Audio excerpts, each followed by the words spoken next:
Marcos Pineda y su perspectiva de esta mañana. Buenos días. ¿Qué tal, mi querido Teodoro Rentería? Un gusto saludarte a ti y a toda la audiencia de Irradia Noticias en el 103.7 de su radio. La perspectiva de hoy se titula Hacia el voto de castigo.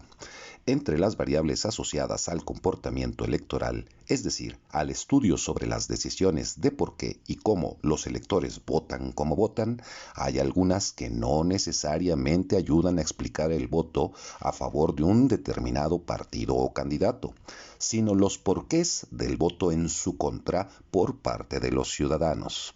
En otras palabras, hay ocasiones en que los votos emitidos en una elección no son para que llegue alguien a la representación popular, sino para todo lo contrario, para que no alcance la mayoría, para que pierda, pues.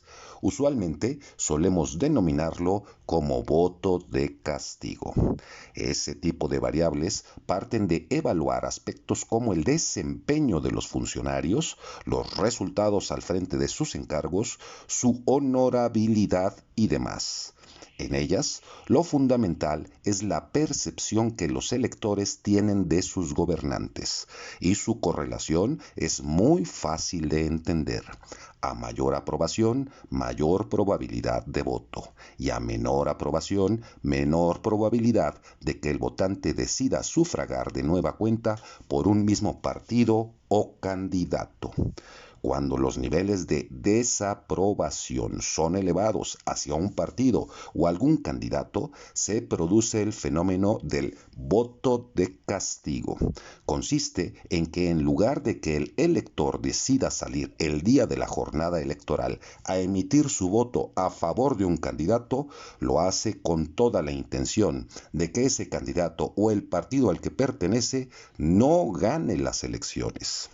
El voto de castigo es la forma más asequible de participación con que cuenta el elector no militante ni activista, el ciudadano normalmente alejado de la política partidaria, pero que se ha formado una mala opinión sobre el desempeño de sus gobernantes y de los partidos que representan.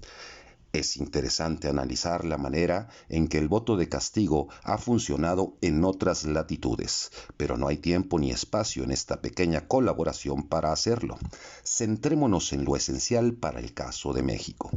Durante varios sexenios, el Partido Revolucionario Institucional, PRI, fue ganándose el repudio popular y con ello un creciente voto de castigo elección tras elección. Sin embargo, a través de estrategias corporativas y clientelares, con una buena dosis de corrupción, fraudes e intromisión del Estado, pudo salir avante hasta que ya no pudo contener más el voto de castigo y terminó perdiendo primero diversas elecciones locales y luego la presidencia de la República en el año 2000.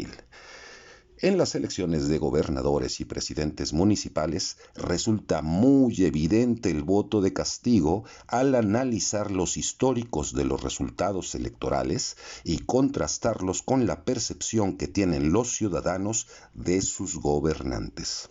Si revisamos los casos de Morelos y el caso en especial de Cuernavaca, lo veremos reflejado al menos en 6 de las últimas elecciones, al igual que en muchos otros municipios. Si bien Cuauhtémoc Blanco Bravo ganó las pasadas elecciones de gobernador, fue por otras variables, pero no por haber tenido un buen desempeño al frente de la comuna capitalina. A su vez, su principal rival en esa contienda, Rodrigo Galloso, tuvo en su contra el voto de castigo asociado a la figura de Graco Ramírez. Dados los números que evalúan muy mal al actual gobierno, no es difícil esperar un voto de castigo asociado a la figura del gobernante en turno. Y algo similar podemos esperar en diferentes presidencias municipales, pues pocos son los que no han ido decepcionando a los habitantes de sus respectivas demarcaciones. Digamos que habrá quienes salgan a campaña teniendo que enfrentar ya sea un desprestigio propio o heredado, que al final se traducirá en un voto de castigo. Y para iniciados, A propósito del voto de castigo, hemos visto campañas sucias. Algunos le dicen fuego amigo, principalmente entre los aspirantes de Morena a la gubernatura.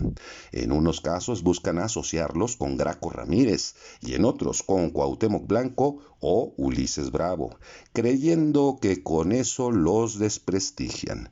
Y sí, es cierto, en ambos casos se desprestigian mutuamente.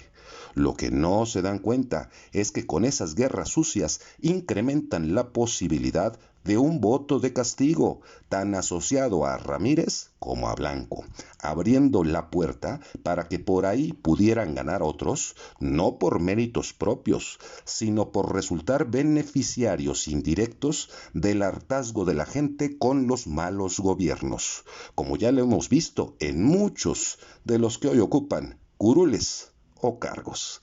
Que tengan todas y todos un excelente fin de semana y no se olviden que la información es poder.